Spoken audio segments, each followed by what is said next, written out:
bienvenue à tous à notre exposition sur l'interdit. Ils sont jeunes, mais ils ont aussi leur mot à dire. Et ça tombe bien. Avec ce projet, le MUSEM leur a offert un moyen de se faire entendre, mais pas seulement. J'ai beaucoup aimé parce qu'en fait on découvre comment les gens pensent, nos différents points de vue et on débat.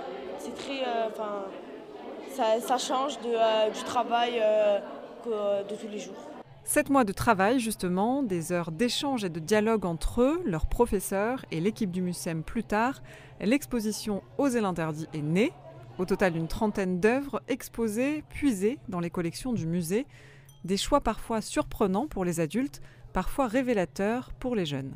Je ne pensais pas qu'ils allaient être par exemple aussi touchés et aussi sensibles au fait de parler des différences de genre, en fait, des interdits qu'on se donne à soi-même ou qu'on donne aux autres quand on est une fille ou un garçon. On a choisi cet objet dans notre exposition Oser l'interdit parce qu'il représente bien une section de l'interdit qui est le regard des autres et les interdits qu'on se fait nous, pour nous. Par exemple, un petit garçon qui va apporter du rose ou une robe rose, souvent les petites filles de sa classe vont le traiter de fille, alors que pour nous c'est pas normal puisque c'est qu'un bout de tissu, c'est qu'une couleur.